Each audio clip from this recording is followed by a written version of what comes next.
Hello my dear friends, you're on the Military Summary channel, and this video we're going to discuss the most important events that took place during the previous 12 hours. We have lots of very interesting updates, so let's start. And when summarizing everything that's been taking place since the late evening of the 18th of March of 2025, we can say that this sentence describes the situation most of all. If you're not at the table, then most likely you're on the menu. So this is the phrase that can describe the situation, the consequences, the results of the talks between the President of the Russian Federation, Vladimir Putin, and the President of the United States of America, Donald Trump. And Ukraine and Zelensky himself is something that's not on the table, obviously, but is on the menu. And most of the media described the situation that Putin and Trump was trying to understand how to cut this piece of pie in many pieces and how to get as much as possible profit from this situation. Another important thing is that Russia, at the end of the negotiation process, stated that Putin put forward a key condition for the settlement: a complete cessation of foreign military aid and intelligence information to Ukraine. And obviously this is something that Ukraine will never accept. So the question why the Ukrainians can't accept this if they want to settle a conflict. If you want to settle a conflict, you don't need to have weapon, you don't need to continue mobilization process. Then the Ukrainians are saying, but if you break this process, the Russians are saying, our demands are very clear. We are not going to change these demands. You need to reduce the number of forces, you need to remove your units and your soldiers from certain territories, and you should save and you should keep a neutral status. We are not going to take anything. We're going to require and demand just these things. So our demands are clear, and if you are not ready to accept these demands, then this war and the special military operation will continue. After the call between Trump and Putin, we had several statements made both by the White House and the Kremlin. Once again, despite the fact that the states haven't managed to find a solution how to establish complete truce, they managed to find a solution how to establish at least 30-day truce for at least attacks on the energy facilities. And you know that this is a very tricky thing, because if you noted the Ukrainians, the sources are saying that this situation plays completely in the Russian favor, because the Ukrainians probably for the previous several months, maybe half a year, managed to damage significantly the Russian oil refineries and oil facilities. And the sources are saying that this part plays in the Russian favor, because Ukrainians will be forced to stop using their drones and their missiles deep inside the territory of Russia to attack these facilities. On the other side, the sources are saying that this will allow the Ukrainians to rebuild their energy facilities, their power stations, because the Russians will not attack them. So very difficult to understand who gets from this more, who gets from this situation less. But I would like to tell you that attacks deep inside the territory of Russia, as well as attacks on the energy facilities of the Ukraine, has nothing related with this paragraph. The most important paragraph about non-attacking of the energy facilities is the status of the city of Energodar and Zaporozhye nuclear power plant. The thing is that this Zaporozhye nuclear power plant is not working, because Zelensky and Ukraine is always bombing and attacking these territories, so that's why it's too risky to use this power station. But for example, today Zelensky, after the negotiation process between Trump and between Putin, stated that what conversations America has with the Russians about the Zaporozhye station, I don't know yet.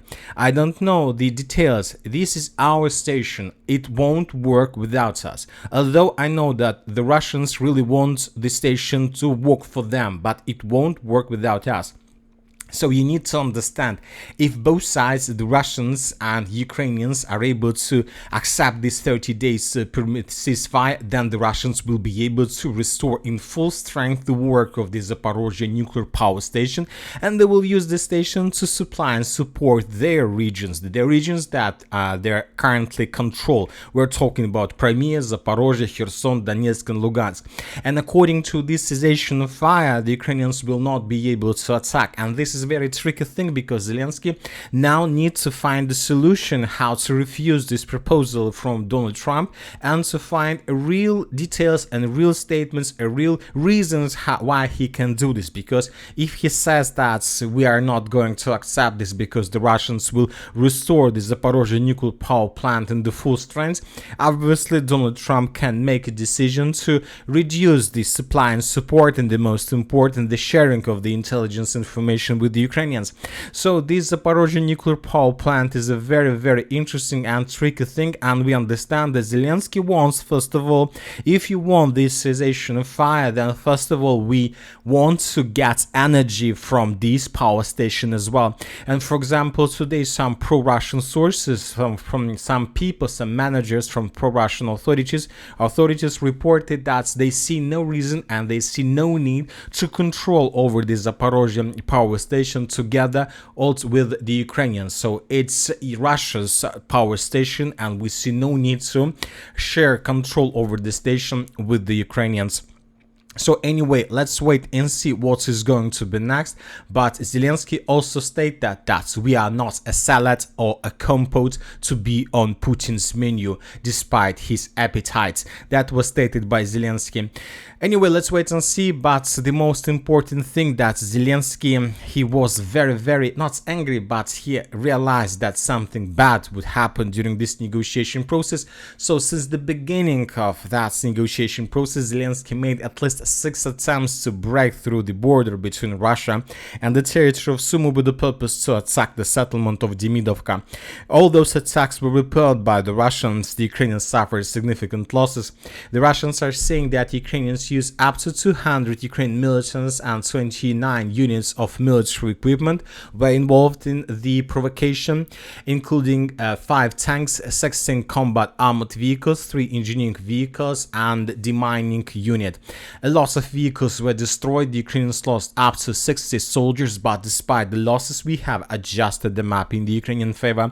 For example, this is the situation by the end of the 18th of March of 2025, and this is the situation by the beginning of the 19th of March. At least as a result of Ukraine offensive operation, they managed to take under control at least 1 or 2 tree lines and several positions, former Russian positions. In this video that was today published by the Russian sources, pro-Russian sources, we can see exactly the moment when the Ukrainians were trying to break through the Russian border, the Russian defense. The Ukrainians managed to take under control several tree lines, but then the Russians began bombing and attacking the Ukrainians, and as a result of these artillery strikes, the Ukrainians lost significant losses. Furthermore, the Russians were hunting and destroying Ukrainian tanks that were moving during the daylight with FPV drones. In this video, we can see one of the episodes how the Ukrainians were moving their vehicles towards the Russian positions, and how this vehicle was destroyed as a result of FPV drone attack. So once again, Ukraine suffered huge losses, but the sources are saying, so as for now, everything that you can see right now in front of your screens took place yesterday on the 18th of March. Today we just got details. For example, this video, the first video from this territory that we saw minutes ago, was published this morning, and the sources are saying that this is already this morning of the 19th of March attack. So as you can see, the Ukrainians decided to continue their offensive operation. So we can say that 2 days in a row the Ukrainians are trying to attack the Russian positions, but as for now without any chances.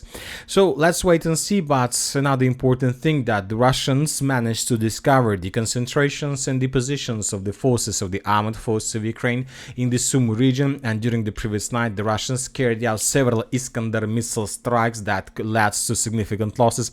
As for now, without geolocations, but probably in most likely today the Minister of Defense or some pro-Russian resources will share these videos with us. Let's discuss the situation in Sudzha. The second or even the third day in a row we are not receiving anything that can confirm additional progress on the ground, which means that most likely the Russians were slowed down or stopped completely.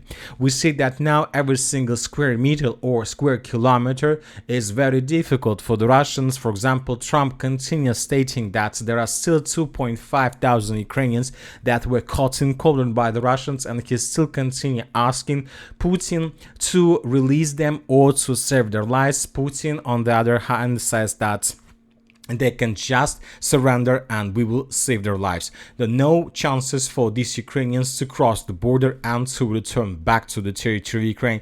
So we see that nothing is going to stop in this area, but the most problem for the Ukrainians is that during the Suja offensive occupation, the Russians managed to save a lot of soldiers, and now these soldiers slowly but step by step are returning back to their original positions. And for example, during the previous 24 hours and during the previous night, we got a lot of videos that the Russians managed to improve their positions in the vicinity of these villages of Nevska, Novolubovka. This is the southern Kupinsk direction in the vicinity of the city by the name of Liman.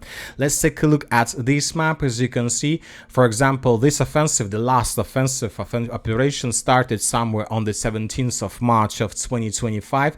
This is the map for the end of the day of the 17th of March. This is the map by the end of the 18th of March. As you can see, we have colored the pocket between the village of Makiivka and Nevska in the Russian favor, and by the morning of the 19th of March, several neutral and pro-Ukrainian sources adjusted the map further in Russian favor. For example, this pocket and these three lines were captured by the Russians according to both neutral and pro-Ukrainian sources, and this tree line was taken to the west of Novolubovka, was taken by the Russians according to neutral mappers. As for the pro-Russian resources, they show, of course, much better progress, much bigger progress of the armed force of the Russian Federation. So we see that the Russian offensive in this area gains momentum, and we see that every single day the Russians are taking more and more territories. I'll remind you that the main purpose for the Russians in this direction is to establish complete control over this dense network of the fortifications between the settlements of Novy Mir, Grekovka, and the settlement of Makiivka. So this is the primary target for the Russians. If they can do this, then they will have a very perfect and powerful foothold, which can be used for further offensive operation in the direction of the city by the name of Izum and the city of Liman itself. Now let's move further and let's discuss the situation in the Donetsk direction, where the Russians also launched another offensive operation, and as a result of the second day of offensive, they continue improving their positions. For example, this is the map by the end of the 17th of March. The Russians just launched their offensive operations to cut the pocket between the settlement of Druzhba, Delievka, and Nazaryanovka, and as a result of 2 days of clashes, as you can see, the Russians managed to improve their positions significantly.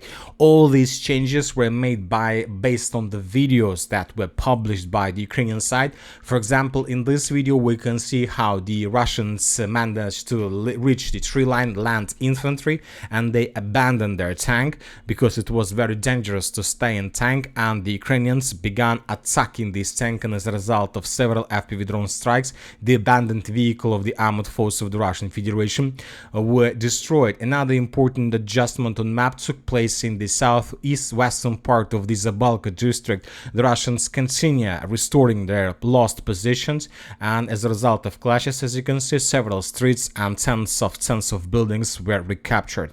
Now let's move further and let's discuss the situation in the South Donetsk direction, where the Russians, after a very long operational pause, resumed their attacks towards the settlement of Bogatyr and the settlement by the name of Alexeyevka. Let's take a look at how the map changed. This is the situation by the end of the 18th of March, and this is the situation by the beginning of the 19th of March. According to different mappers, the Russians managed to improve their positions on the way to the settlement of the Bogatyr from the village of Razdolne along a T0518 road. Furthermore, the Russians managed to shorten the distance towards the village of Rozliv. So another position was taken based on the video published by the Ukrainian side. But when talking about Ukrainians, according to information we have, during the previous night they counterattacked the southwestern part of Constantinople and managed to restore the central and the southwestern parts of the settlements. At least this information was provided both by neutral mappers, and we have also video that confirmed the presence of the forces of the armed forces of Ukraine on the territory of this village. So based on this video we have adjusted the map. Furthermore, the Russians began offensive operations to maintain their positions between the village village of Andreevka and the village of Sribne. As you can see, the Russians began cutting the salient between the villages, and we see that as a result of clashes, during the first day, they managed to reduce the salient for at least 10%. So this is the situation on the ground, and probably the most important is that since the beginning, probably today is the first day when we haven't received even a single report from the Zaporozhye direction. So as we can see, the Russians stopped, and most likely they're not planning to continue. And that's it for the short video. Military Summary channel reminds we condemn any violence in the world. Thank you for your watching. Subscribe to my channel, put your likes, join my Patreon, and have a good day. Bye bye.